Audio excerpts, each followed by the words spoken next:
चलिए आगे शुरू करते हैं बेटा। लास्ट क्लास में हमने एंडोसिम्बायोटिक थ्योरी के बारे में पढ़ा था, याद है आप लोगों को?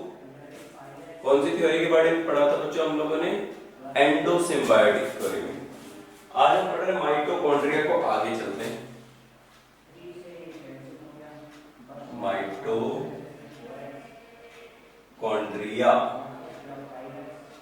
क्लियर है बच्चों? क्या है हमारा माइटोकॉन्ड्रिया? और माइटोकॉन्ड्रिया को क्या कहते हैं? तो पावर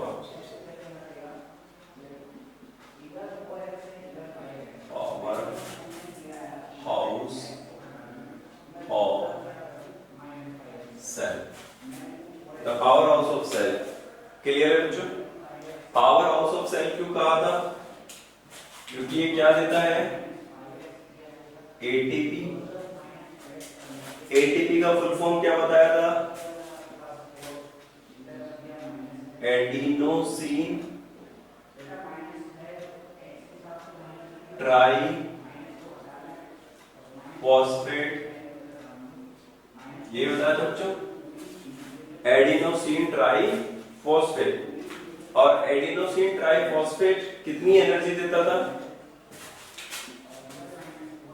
7.3 किलो कैलोरी। कितनी एनर्जी देता है बच्चों? 7.3 किलो कैलोरी एनर्जी। क्लियर है बच्चों? एक एटीपी कितनी एनर्जी दे रहा है? 7.3 किलो कैलोरी एनर्जी। इसके बाद हम डायग्राम पर थे बच्चों, और डायग्राम डिस्कस कर रहे थे माइटोकॉन्ड्रिया का। तो मैं एक बार वापस से बता देता हूं, फिर हम शुरू करेंगे। तो मुझे बताओ, माइटोकॉन्ड्रिया सिंगल मेम्ब्रेन बाउंड है या डबल मेम्ब्रेन बाउंड है?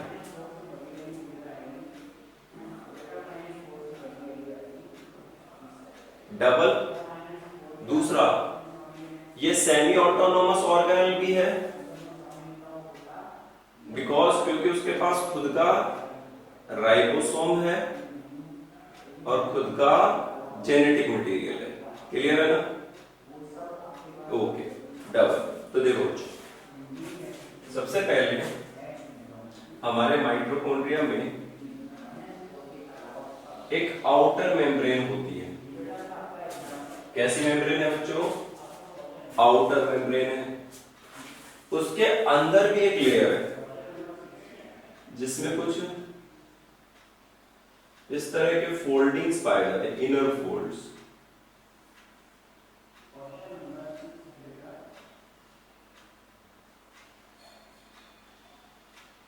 देखिए, यस, क्लियर है? एक आउटर कवरिंग है और एक इनर फोल्डिंग्स है, जिन्हें क्रिस्टा कह रहे हैं। पर ठीक है, बिल्कुल सही है। तो बेटा इसको मैं कह सकता हूं आउटर मेम्ब्रेन।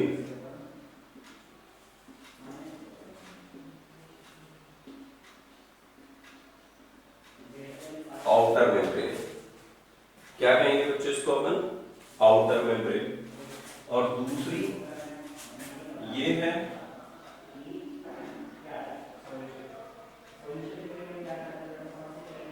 Inner membrane.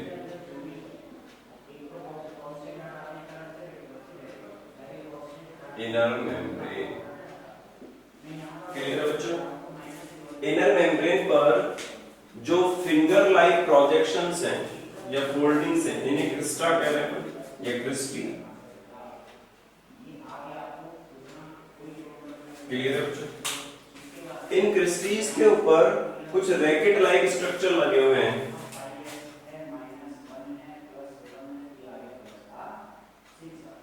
जैसे क्या कह रहे हैं बच्चों इनको? बताइए, इन स्ट्रक्चर्स को क्या कहा था? F नोट, F1 पार्टिकल,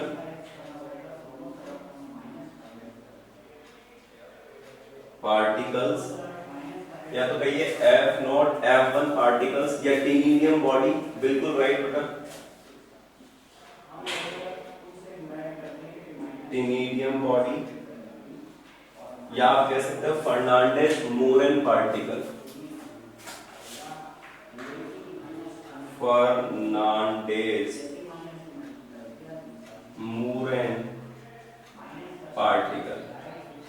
अब सर ये कैसा नाम है अजीब सा? तो बच्चों फर्नांडेज और मूरेन दो साइंटिस्ट थे जिन्होंने पहली बार इनको डिस्कवर किया, इसलिए इनको क्या कहा गया? फर्नांडेज मूरेन पार्टिकल, या आप इसे याद कर लो F0 F1 पार्टिकल या टेनिडियम बॉडी, जो भी आपको याद आ जाए अच्छी बात है। क्लियर है बच्चों? इसके अंदर ये वाला भाग ये मैट्रिक्स कहलाएगा बच्चों। क्या कहलाएगा सर? This is matrix.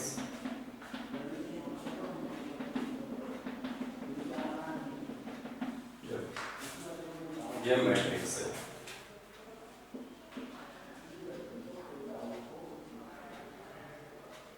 इस मैट्रिक्स में इसका खुद का एक राइबोसोम है। ये लीजिए, तो हम लिख सकते हैं राइबोसोम। कितने टाइप का होगा बच्चों? 70S या 80S? 70। याद करो एंडोसिम्बायोटिक थ्योरी में हमें पता चला कि एक यूकैरियोटिक सेल के पास एक प्रोकैरियोटिक सेल आ गया। क्लियर है बच्चों? और वो प्रोकैरियोटिक सेल यूकैरियोटिक सेल के अंदर जब चला गया तो वो यूकैरियोटिक सेल बन गया। एक प्रोकैरियोटिक उसके लिए ग्लूकोज बनाता था, उसे क्या कहते थे? क्लोरोप्लास्ट। एक प्रोकैरियोटिक सेल उसके लिए ग्लूकोज का ब्रेकडाउन करता था, उसे क्या कहते हैं अपन? माइटोकॉन्ड्रिया। अभी क्लियर है बात यहां तक की? ठीक है। अब सुनो बच्चों, इसके पास खुद का जेनेटिक मटेरियल भी है। तो आप इसको जेनेटिक मटेरियल कह सकते हो।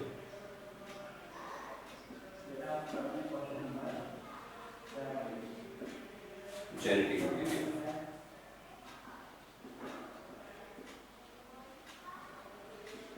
माइटोकॉन्ड्रियल जेनेटिक मटेरियल, ये याद रखना बच्चों।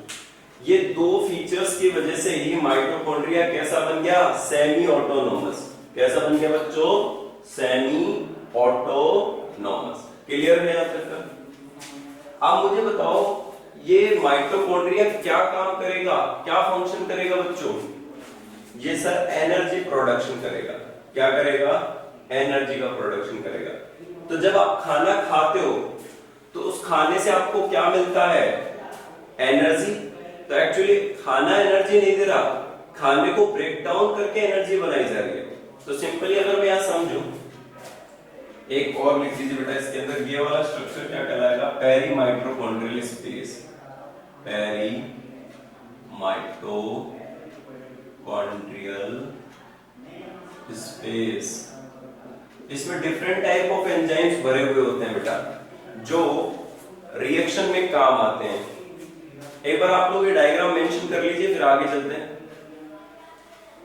आप लोग बना चुके हैं इससे पहले? ठीक है, वेरी गुड।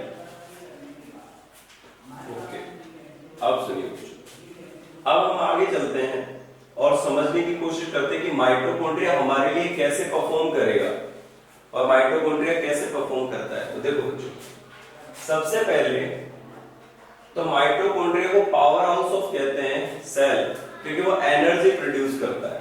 क्या प्रोड्यूस करता है बच्चों? वो एनर्जी प्रोड्यूस करता है। तो देखो यहां कैसे एनर्जी मिलेगी? आपके फूड में ग्लूकोज होगा। क्या होगा बच्चों? ग्लूकोज।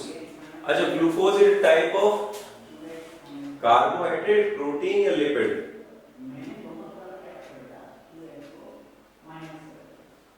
ग्लूकोज क्या है बच्चों?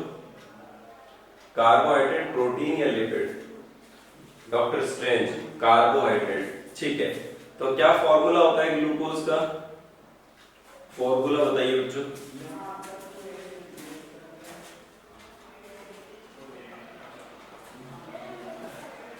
ग्लूकोज का क्या फॉर्मूला है? C6H12O6। यही है क्या? चलिए, पता चल गया मुझे भी। C6H12 और O6। तो मैं लिख लेता हूं C6 H12O6। आप मुझे बताओ बच्चों, आपने कभी आग को जलाया सर्दियों में, है ना? अच्छा, तो हमें फायर के लिए ऑक्सीजन की रिक्वायरमेंट रहती है क्या? अच्छा, तो यानी ओके, तो मुझे बताओ बच्चों, इस वाले ग्लूकोज को ब्रेक करने के लिए, तोड़ने के लिए हमें ऑक्सीजन की रिक्वायरमेंट पड़ेगी? बिल्कुल पड़ेगी। आपको पता है हमारा जो माइटोकॉन्ड्रिया होता है उसमें एक प्रोसेस होता है ऑक्सीजन फॉस्फोराइलेशन, ओपी कहते हैं उसको, या आप उसे ऑक्सीडेटिव फॉस्फोराइलेशन कह सकते हो। क्या कह सकते हो बच्चों? Oxidative phosphorylation. क्लियर है बच्चों? तो ये ग्लूकोज प्रेजेंस ऑफ ऑक्सीजन में, ओपी क्यों लिख रहा हूं? Oxidative phosphorylation, present of oxygen में, हाँ, तो प्रेजेंट ऑफ ऑक्सीजन में ये ब्रेक करेगा ग्लूकोज को और प्रोड्यूस करेगा एनर्जी। क्या प्रोड्यूस करेगा बच्चों? एनर्जी। और एनर्जी किस फॉर्म में होगी? एटीपी में। किस फॉर्म में होगी बच्चों? एटीपी। अभी क्लियर है? आप लोगों को समझ में आ रहा है? ऑक्सीजन पिगमेंट होता है हमारी बॉडी के अंदर हीमोग्लोबिन, Hb, और हीमोग्लोबिन हमारी बॉडी से जब सेल के अंदर जाता है तो ऑक्सीजन भी लेके जाता है। ऑक्सीजन को यूज किया जाता है माइटोकॉन्ड्रिया के थ्रू, और वो क्या करता है? वहां से एनर्जी प्रोड्यूस करता है। क्या प्रोड्यूस करता है बच्चों? एनर्जी।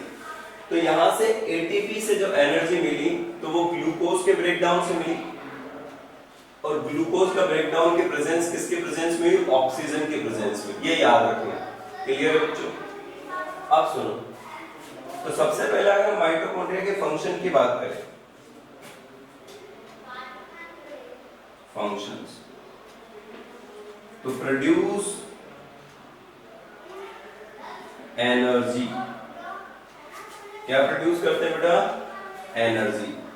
और एक ग्लूकोज मॉलिक्यूल के ब्रेकडाउन पर पता है कितना एटीपी एनर्जी देते हैं आपको? 38 एटीपी। कितना एटीपी मिलेगा बच्चों? 38 एटीपी। तो यहां लिख सकते हैं 1 glucose molecule produce 38 ATP.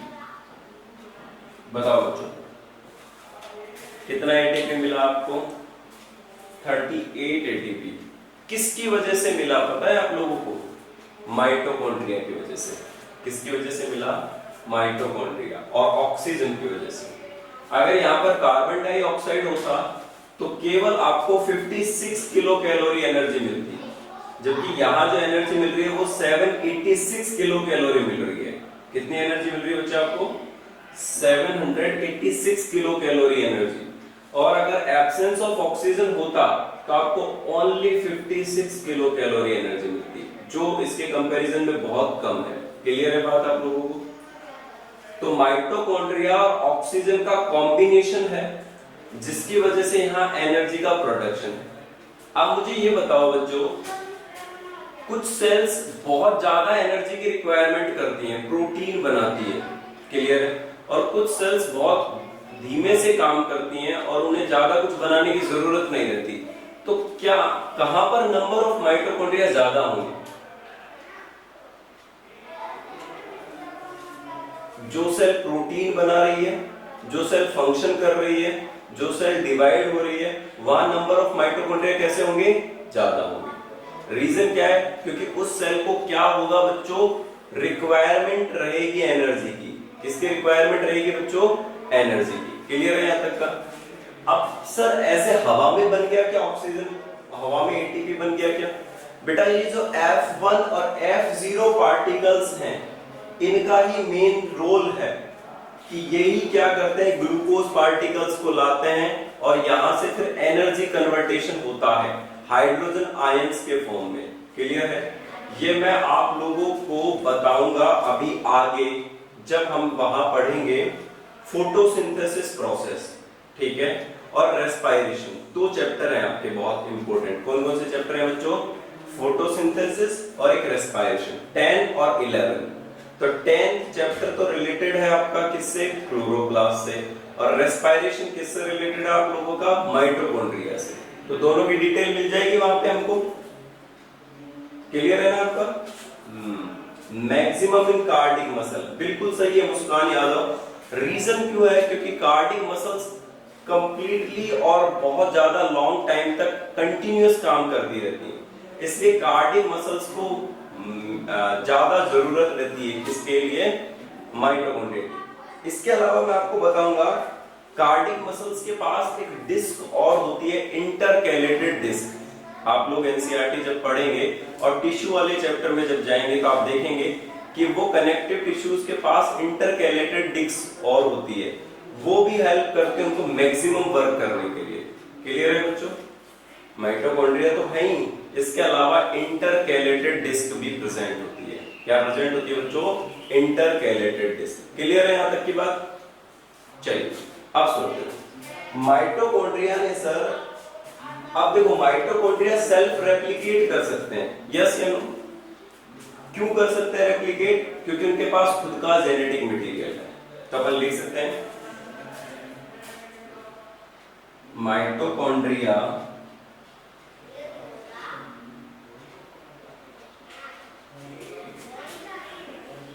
Produce new mitochondria produce new mitochondria with the help of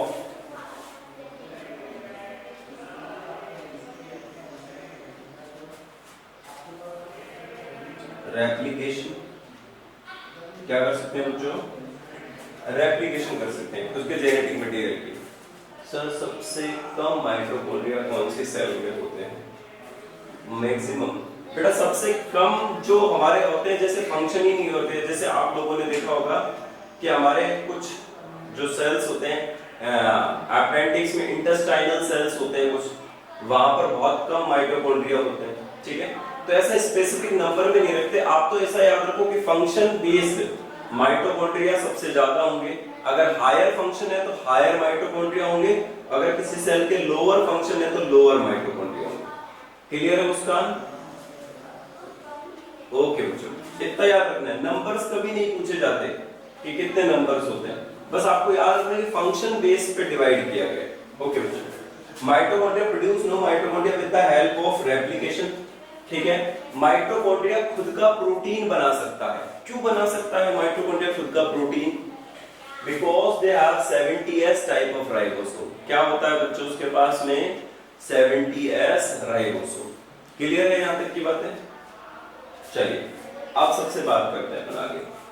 mitochondrial matrix जो होता है, इस माइटोकॉन्ड्रियल मैट्रिक्स के अंदर कुछ एंजाइम्स होते हैं जो पेरीमाइटोकॉन्ड्रियल स्पेस के साथ अटैच होते हैं, और वो क्या करते हैं बेटा, ये जितनी भी जो रिएक्शंस होती हैं, अभी हम आगे जाके पढ़ेंगे, glycolysis, Krebs cycle, electron transport system, ये सारे रेस्पिरेशन के स्टेप्स हैं।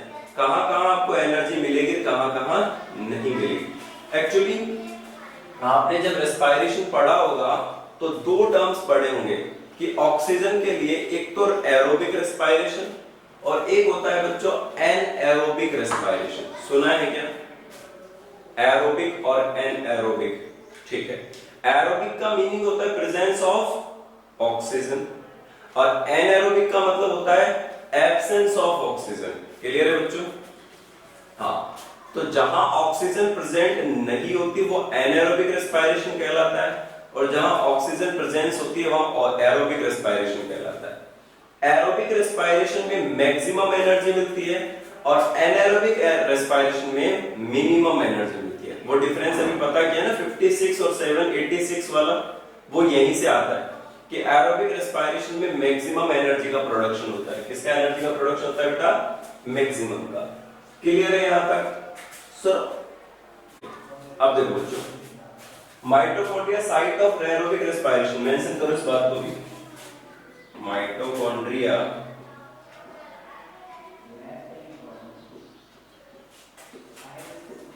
is a site of aerobic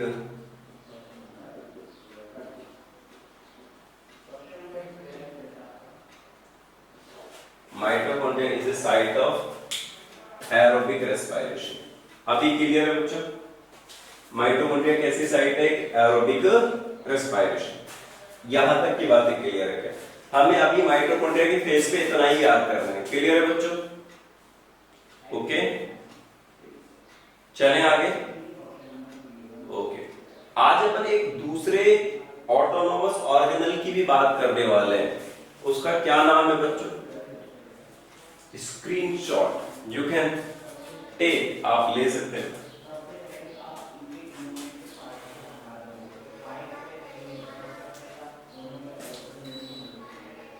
अच्छा, ये बताइए बच्चों, आप लोग ये स्क्रीनशॉट केवल फोन में ही सेव कर रहे हो कि अपनी थोड़ी इस वाली मेमोरी में भी सेव कर रहे हो,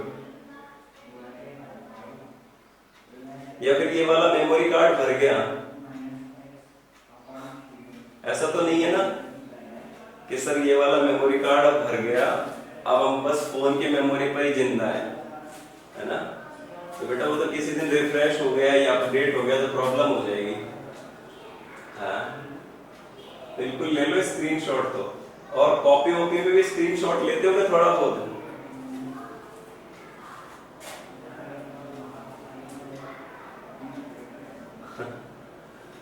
64 GB स्टोरेज लेफ्ट, अभी बच रहा है इतना. सही है, सही है.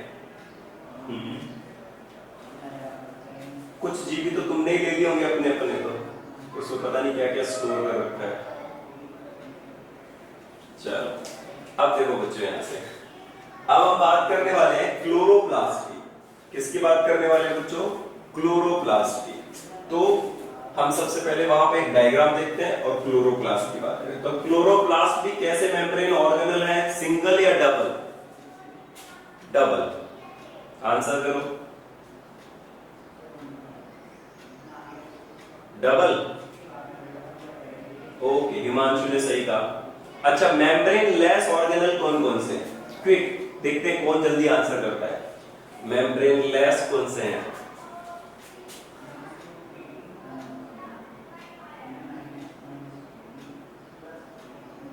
राइबोसोम, गुड, और सेंट्रियोल. हाँ, राइबोसोम और सेंट्रियोल. क्लियर है बच्चों? Very good, very good. आप लोगों को पता चला. अच्छा, गोल्जी बॉडी कैसा है? Single, double, without?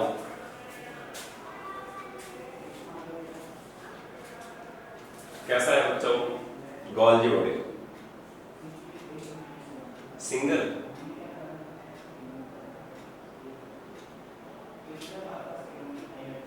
नहीं पता क्या?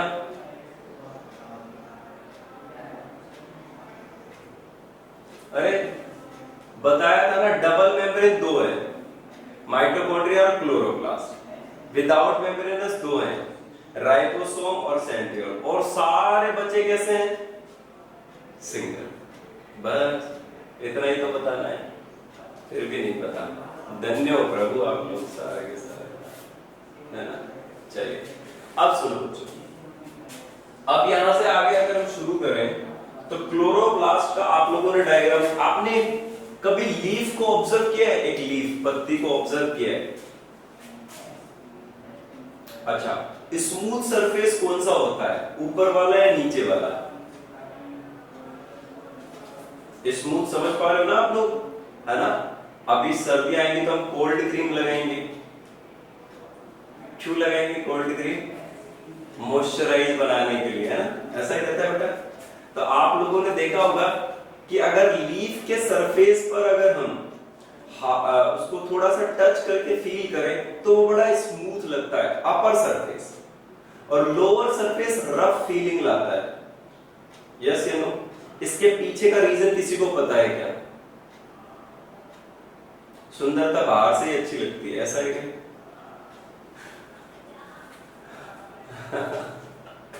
ऐसा तो नहीं है? बताओ ऐसा क्यों है भाई? केशव आप बताओ मुझे. कभी पता नहीं किया ऐसा? सर हमारे पबजी से ही पता नहीं चलता, हमें तो फुर्सत नहीं मिलती, तो पत्ती का कैसे पता कर रहे हैं? ऐसा तो नहीं है ना? चलो आज पता कर लेते हैं हमारी पत्ती के बारे में, लीफ के बारे में, कि वो कैसी होती है। तो देखिए बच्चों, देखिए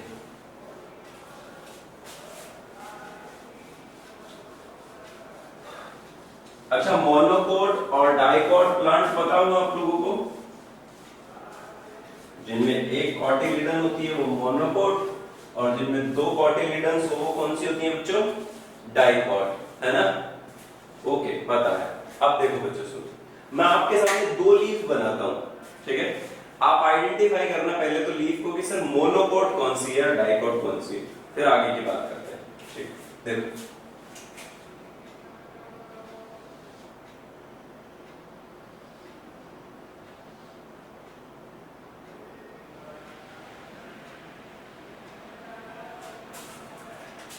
एक लीफ ये वाली है,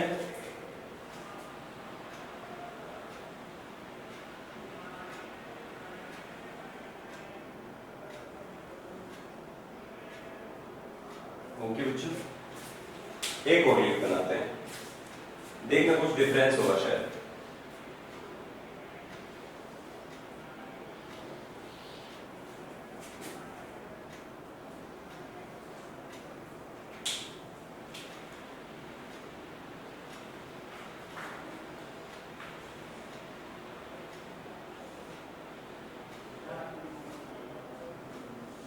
देख, दोनों एक जैसी लग रही है, अलग अलग है।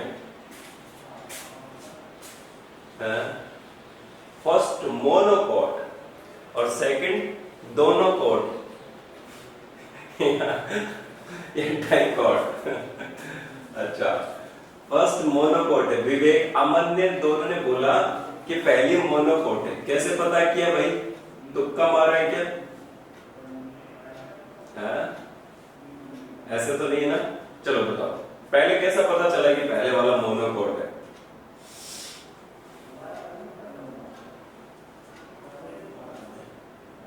Study in class 9। और ये कहा सारे मार्स से आए क्या? चांद से? ये लोग नहीं पढ़ के आए हैं? अरे बोल रहे भाई हमारे 9th क्लास में हमने पढ़ा था, आप लोग 9th नहीं पढ़ के आए क्या? इसका मतलब सर 9th में तो कोरोना आ गया था, पढ़ाई डिस्टर्ब हो गई। अब तो जिंदगी भर ये एक्सक्यूज तो बढ़िया रहेगा ना।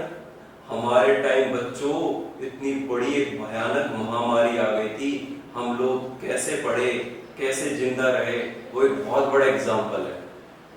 परसेंटेज के बारे में तो बिल्कुल मत पूछो, देखो तुम, हम लोगों ने सरवाइव कैसे किया वो हमसे कोई नहीं बता सकता, हमारे से। आगे अगली वाली वीडियो को बताओगे ना जाके, हर 100 साल में एक महामारी आती है और हम इतने खुश नसीब बच्चे हैं, वो 100 साल हमारे सामने ही आए। तो देखो बच्चों, शानदार रहेगा ना ये वाला? बिल्कुल शानदार रहेगा हमेशा। कभी भी कोई प्रॉब्लम आई ये वाली बात बोल देना, ठीक है? सर क्वेश्चन पेपर में भी आया था। वेरी गुड अमन, अमन का फोकस है बेटा पूरा। अब मैं आपको समझाता हूं इसके बारे में। देखो ये वाला वेरिएशन कहलाता है पैरेलल वेरिएशन, ठीक है? पैरेलल वेरिएशन आप लोगों का, ठीक है बच्चों? वेरिएशन। और ये वाला कहलाता है बेटा reticulate variation. Very good Himanshu, reticulate. देखो पैरेलल और रेटिकुलेट का क्या मतलब? रेटिकुलेट का मतलब होता है नेटवर्क लाइक, नेटवर्क लाइक। अब देखो इसमें आपको जाली जैसा दिख रहा है, नेटवर्क लाइक दिख रहा है, और ये वाला आपको बिल्कुल पैरेलल दिख रहा है। अच्छा, ऐसी वाली लीफ हमने कहां-कहां ऑब्जर्व की है बच्चों? बताओ, थोड़ा सा सोचो रे, अपने अंदर के किसान को जगाओ।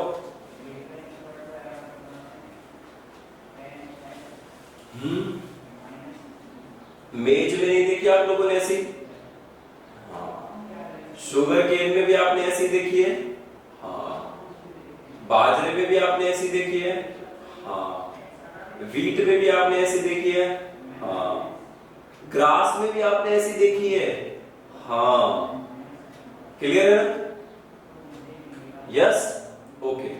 तो क्या सरसों में भी ऐसा ही देखा था? ना। पीपल में ऐसा देखा है? ना।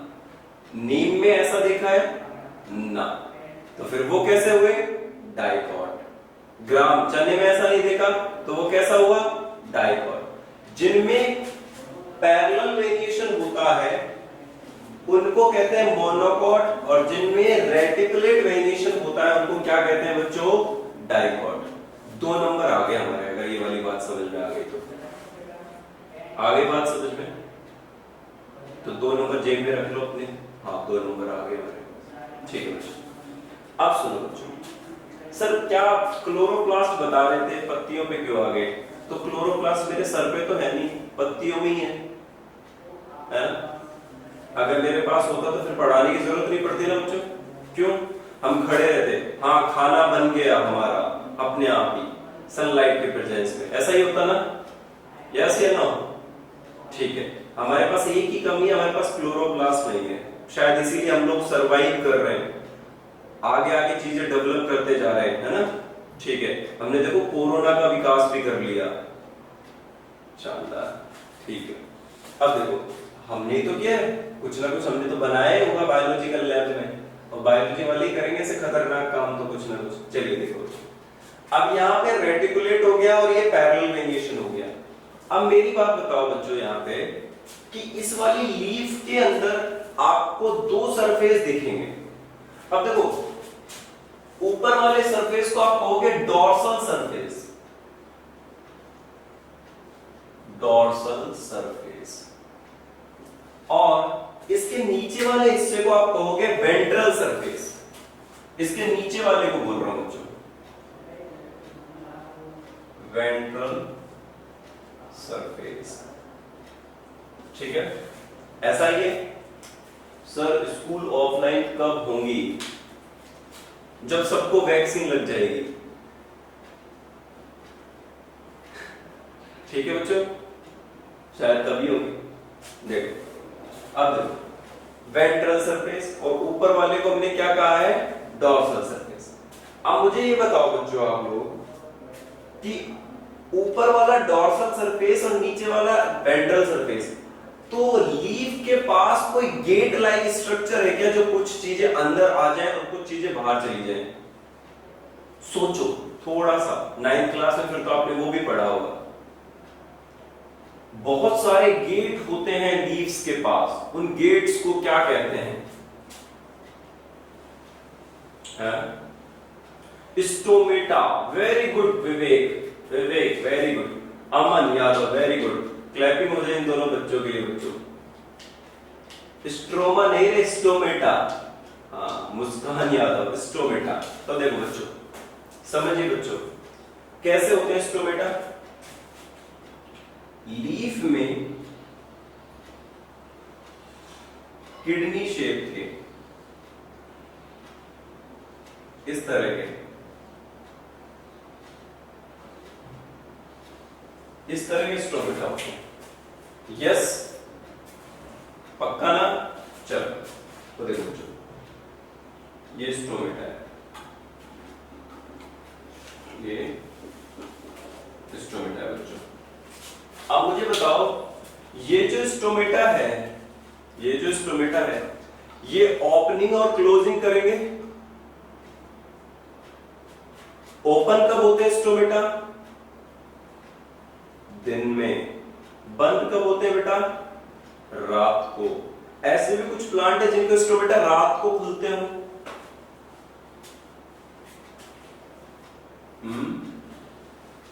नहीं पता? चलो आंसर करो, किसी को पता हो। Which plants have stomata remaining open in night? कौन से प्लांट होते हैं बच्चों? These plants are called xerophytic plants.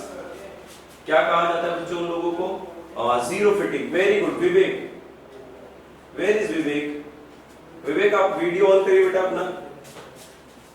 शानदार, गुड आंसर बेटा, जीरोफिटिक।